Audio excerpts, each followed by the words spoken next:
Alam sih.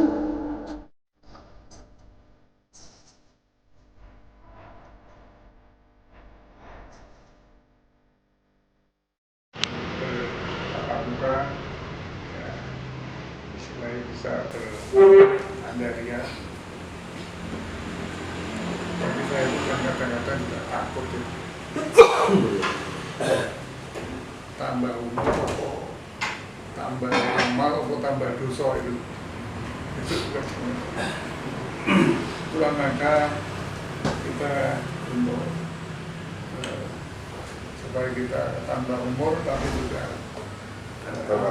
amalnya tambah, itu mesti harus ada guideline atau satu panduan untuk hidup. Ini sudah berkali-kali kita utarakan, kalau kita hidup tiada guru maka gurunya itu setan. Saya garis bawah, kalau kita tidak punya guru maka gurunya setan. Karena itu apapun ceritanya mesti kita itu harus ngaji supaya kita dapat guru, paling tidak sebagai guideline. Bisa di mana-mana kita ada guru, tapi paling tidak nanti dikonfirmasi dengan guru. Kajian ini yang ketiga kali. Dimaksudkan kajian ini murni untuk menambah ilmu. Ya kalau kita bukan luas ada agama tidak, tapi di sini itu ya kita ngaji, betul-betul ngaji. Tidak ada urusan politik sama ada kegiatan anak muda, kita ngaji. Udah yang dibahas tafsir. Ya, itu saja sudah. Monggo silakan kita pertahankan supaya budaya kita ngaji ini bisa menjadi budaya yang baik dan menjadi katakanlah gaya hidup kita, bahwa kita itu senantiasa tetap ngaji. Kita boleh ngisi di mana-mana kita ngisi, tapi paling tidak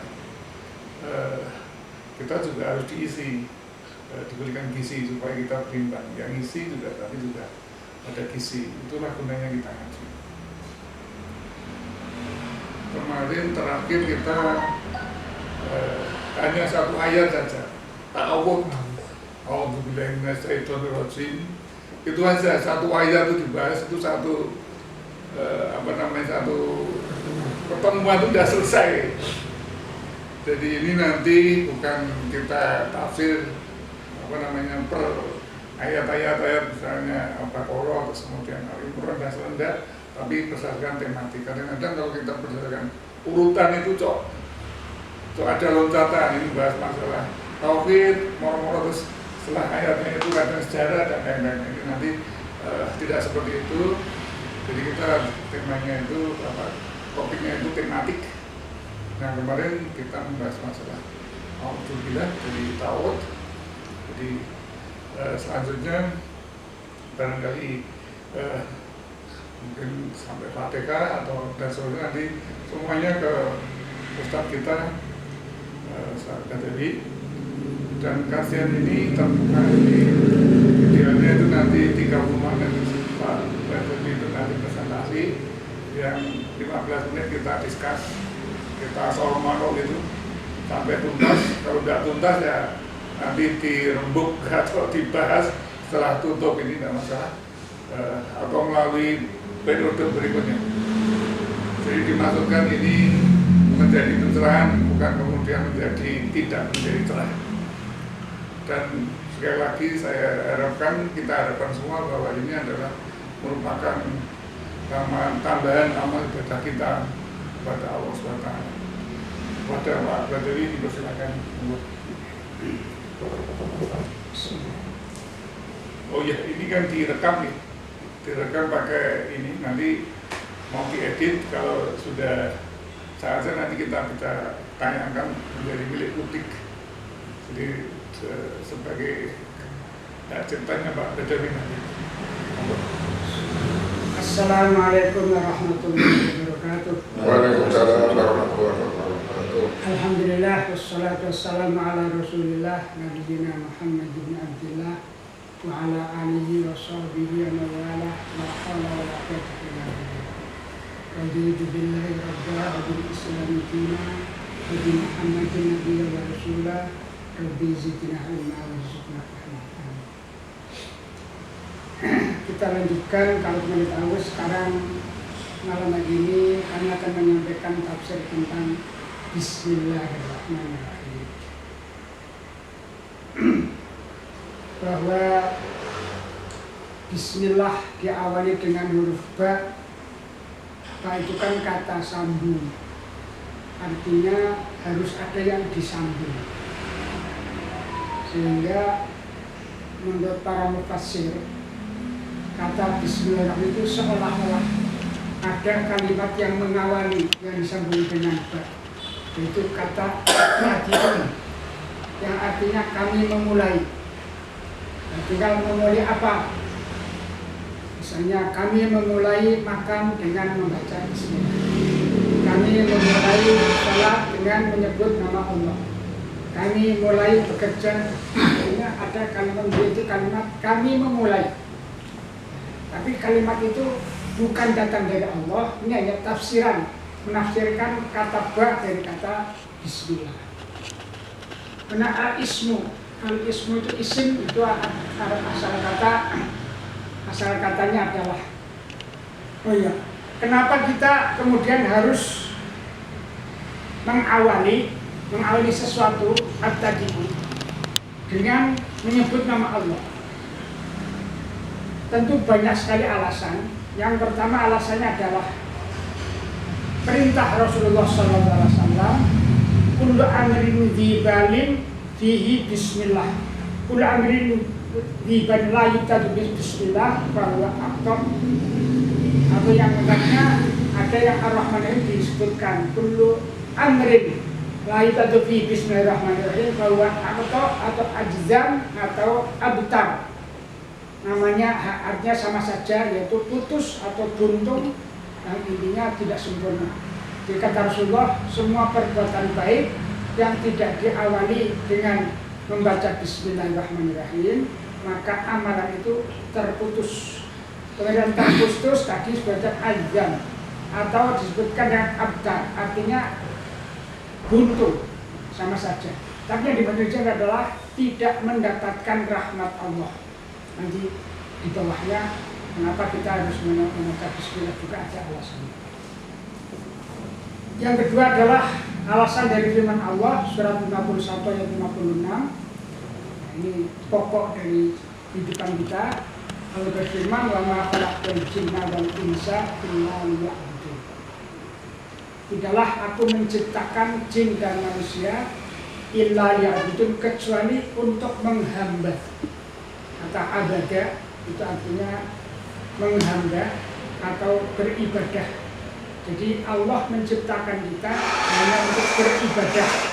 Beribadah adalah melaksanakan perintah Allah, sehingga artinya kita menghamba. Kalau di zaman dulu ada manusia yang menjadi hamba. Hamba adalah budak. Yang namanya budak tidak memiliki kekuatan, tidak memiliki kekuasaan apapun. Semuanya adalah milik majikannya. Maka ketika kita menghamba pada Allah, artinya kita menempatkan diri kita sebagai budak dari Allah. Bahwa segala sesuatu apa yang kita laksanakan harus mengikuti sang majikan, yaitu Allah Subhanahu wa Ta'ala. Karena Allah mengatakan seperti itu. Tidaklah aku menciptakan jin dan manusia kecuali untuk menjadi budak. Ini budakku, ini menjadi budak Allah. Itulah yang kemudian disambungkan dengan inna lillahi wa inna ilaihi raji'un. Sesungguhnya kami sudah milik Allah dan nanti akan kembali pada Allah. Maka ketika kita sebelum kembali pada Allah, kita harus melaksanakan perintah-perintah Allah. Kita harus bersedia menjadi budak dari Allah Subhanahu wa Ta'ala. Ini alasannya, sehingga kita dalam melaksanakan sesuatu harus mengucapkan Bismillah, bukti bahwa kita adalah budak Allah, sehingga apapun yang kita laksanakan hanya atas nama Allah dan hanya untuk Allah. Walaupun hasilnya untuk diri kita, tadi semata-mata kita melaksanakan perintah Allah SWT. Kita bekerja mencari nafkah, kita niatkan itu adalah perintah Allah SWT. Karena Allah tidak memerintahkan kita untuk diam, untuk duduk berpangku tangan, tapi diperintahkan untuk bekerja, untuk beramal, baik untuk kepentingan dunia maupun kepentingan akhirat. Sehingga bagi orang yang beriman, semua kegiatan kita adalah melaksanakan perintah Allah. Tentu saja ketika kita menyadari bahwa kita melaksanakan perintah Allah, kita menyadari bahwa kita diawasi oleh Allah, maka di dalam kita melakukan kegiatan kita tidak akan melanggar hukum-hukum Allah. Orang yang berani korupsi karena dia waktu itu lupa bahwa dia sedang melaksanakan perintah Allah, yaitu mencari nafkah. Dia lupa bahwa dia diawasi oleh Allah, sehingga dia mau melakukan perbuatan-perbuatan yang menyimpang dari atau melakukan larangan-larangan Allah, karena dia lupa. Makanya Rasulullah mengatakan ketika seseorang sedang melakukan maksiat, hakikatnya saat itu imannya hilang. Jadi iman itu bisa tambah, bisa berkurang, bahkan bisa hilang. Waktu itu bisa hilang. Makanya perintah Rasulullah betul sekali, kita sekali harus selalu ingat pada Allah. Dengan membaca bismillah, marilah kita upayakan jangan hanya mulut kita membaca bismillah, tapi hati kita disambungkan bahwa kita sedang melaksanakan perintah Allah. Ya, nanti ada. Kemudian kesadaran kita, mengapa juga kita harus melaksanakan perintah Allah? Karena Allah adalah Sultan. Allah adalah satu-satunya penguasa di dunia, penguasa di akhirat. Ketika penguasa berarti dialah yang paling memiliki kekuasaan dan memiliki kewenangan serta memiliki kemauan apapun yang akan dia laksanakan. Tidak ada seorang pun yang bisa membantah, tidak ada seorang pun yang bisa menghalangi. Maka kita tautkan amal kita kepada Allah SWT. Allah juga sebagai An-Nasir, sebagai penolong. Sehingga dengan kita membaca Bismillahirrahmanirrahim, itu artinya kita meminta pertolongan pada Allah SWT di dalam kita melaksanakan segala kegiatan. Hasil, tapi nanti ada penjelasan, yaitu adalah kita supaya mendapatkan ridho dan barokah dari Allah Subhanahu wa Ta'ala. Hikmah dari huruf ba di sini yang pertama adalah musahaba wal ilsaq. Artinya sesuatu yang sangat dekat dan melekat. Allah adalah zat yang sangat dekat dengan kita, bahkan melekat dengan kita. Artinya tidak pernah lepas, tidak pernah jauh dari kita. 24 jam hidup kita, sedang apapun kita beraktivitas, bahkan sedang tidur, itu kita senantiasa dekat dengan Allah dan diawasi oleh Allah. Juga berarti royah, artinya menjadi tujuan. Jadi sebagaimana kami katakan, apa yang kita laksanakan tujuannya adalah untuk majikan kita. Karena kita hamba, maka sesuatu hamba kan begitu. Kalaupun zaman dulu orang yang menjadi budak itu, kalaupun dipekerjakan di tempat lain, orang lain bayar, yang menerima bukan budaknya, bukan yang bekerja, tapi majikannya. Itulah yang harus kita berusaha tanamkan dalam hati kita, bahwa kita hakikatnya sedang menjadi pekerja dari Allah Subhanahu wa Ta'ala. Itu baknya. Sekarang ismu. Al-ismu atau as-samiyah, artinya tanda atau nama. Jadi semua yang apa di dunia ini semua adalah diberi tanda, diberi nama. Karena tanda dan nama merupakan identitas dari segala sesuatu. Bayangkan kalau ada sesuatu yang tidak ada namanya, jadi kita bingung. Makanya ketika Allah pertama-tama menciptakan Adam, itu berbeda. Allah mengajarkan pada Adam nama-nama. Seluruh apa yang ada di dunia ini diajarkan pada Adam, yang tidak diajarkan pada malaikat. Sehingga dalam dialog awal saat Baqarah itu kan ada antara Allah berdialog dengan malaikat tentang kemuliaan manusia. Karena manusia diberikan Allah ilmu untuk mengenal nama-nama seluruh apa yang ada di dunia. Kemudian Allah huwa ismun min asma'illah. Allah adalah salah satu nama dari sekian banyak nama-nama Allah yang dikenal dengan Asmaul Husna. Wa ma bainahu wa bainal ismillah al-akbar illa kama baina sawadul aini wa bayadhiha minal qardi, bahwa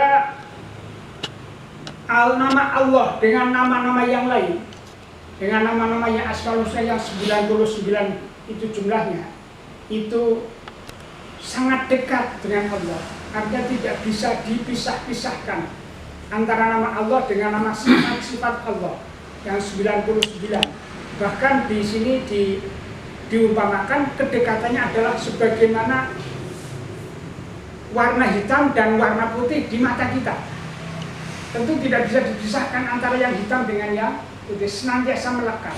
Itulah antara nama Allah dan nama Asmaul Husna. Makanya di dalam akidah bahwa kita harus berakidah yang lengkap, yaitu akidah uluhiyah, akidah rububiyah, dan asma wa sifat. Akidah uluhiyah adalah akidah keyakinan satu-satunya Rob, satunya juga adalah hanya Allah. Akidah rububiyah adalah akidah yang meyakini bahwa segala itu diciptakan dan dirumat oleh Allah. Dan asma wa sifat adalah meyakini tentang asma-asma Allah yang paling sempurna, yang itu tidak bisa dipisah-pisahkan.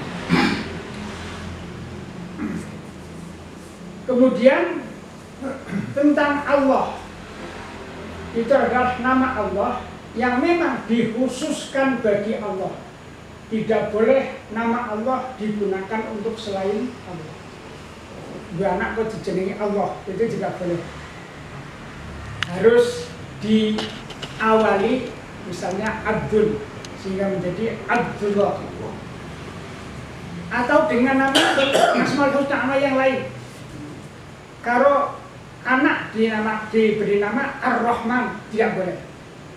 Karena Ar-Rahman adalah milik Allah. Tapi kalau Rahman saja itu boleh. Rahman, atau diberi Abdul Rahman. Abdul Rahman berarti hamba Allah. Kalau Rahman saja itu sifat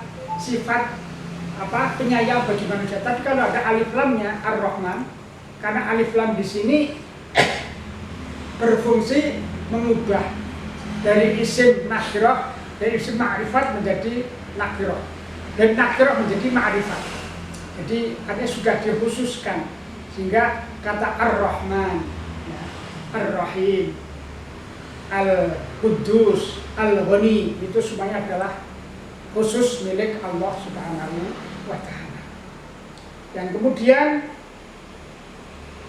kata Allah ini nanti justru yang menjadi pusat daripada seluruh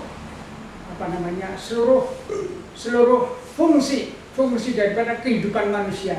Dan sudah kami sampaikan, tujuannya hanya kepada Allah saja.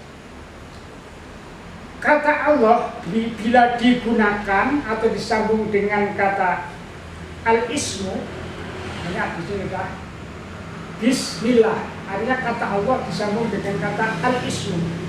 Ini tujuannya adalah lit tabarruk, untuk mendapatkan berkah. Sehingga dengan kita mengucapkan bismillah, artinya kita mengharapkan, memohon agar apa yang kita laksanakan diberikan berkah oleh Allah Subhanahu wa Ta'ala. Karena satu-satunya zat yang memberikan berkah hanya Allah. Pak Kiai tidak bisa memberikan berkah. Memberi berkat bisa, berkat berkat kalimahan. Tapi kalau barokah tidak bisa. Ngalap berkah. Ngalap berkahnya nanti pada Allah, jangan pada. Ngalap berkah artinya apa? Kita mengharapkan mendapatkan barokah. Makanya di sini dengan kita mengucapkan bismillah itu kita sudah ngalap berkah karena Gusti Allah. Terus mengharapkan apa yang kita lakukan mendapatkan barokah. Sementara pengertian barokah sendiri banyak diantara kita yang salah memahami. Ngertine berkah kuwi wong dodol ya untuk bagi akeh. Ngertine nek wong apa jenenge selamat perjalanan berkah, padahal belum tentu. Belum tentu yang banyak itu mendatangkan berkah. Kalau materi belum tentu yang sedikit itu tidak berkah. Karena berkah itu antara lain dibilang adalah an-numu wa ziyadatul khair, yaitu tumbuh dan berkembangnya kebaikan. Sehingga harta yang banyak belum tentu bisa mendatangkan kebaikan. Bahkan kebanyakan harta yang banyak akan menjerumuskan kita. Ya, moro-moro ditangkap KPK. Nah, ini menunjukkan tidak berkah. Kalau berkah sedikit atau banyak juga, kalau berkah kita selamat. Nah, anak-anaknya kodo soleh solehah. Ini menunjukkan apa yang kita makan, kita peroleh mendapatkan barokah dari Allah SWT. Maka itu dari wong Jawa berkah kuwi ora ana sekolahe. Karena berkah datang dari Allah. Jadi kita hanya mengharapkan pemberian barokah dari Allah Subhanahu wa taala. Seperti bismillah. Dalam contoh yang lain ketika kita akan tidur, kita mengucapkan bismika Allahumma ahya wa bismika amut. Artinya dengan nama Allah kami akan tidur, dan kami mohon ya Allah tidur, walaupun saya tidur mohon diberikan barokah, diberikan kebaikan. Demikian juga ketika kami bangun, kami mohon diberikan barokah oleh Allah Subhanahu wa taala. Ini kata Allah disambung dengan kata ismu, tujuannya adalah tabarruk, untuk memperoleh berkah dari Allah Subhanahu wa taala. Tetapi kalau kata Allah tidak disambung dengan kata ismu, maka pengertiannya atau maksudnya menjadi bukan lagi meminta barokah, tetapi minta tolong. Kita meminta pertolongan dari Allah Subhanahu wa taala. Contohnya, Allahumma inna nas'aluka ilman nafi'. Ya Allah, aku mohon padamu untuk diberikan ilmu yang bermanfaat. Wa amalan soleha, minta diberikan amal yang soleh. Wa waladan soleha, minta diberikan anak-anak yang, itu kita minta pertolongan pada Allah SWT.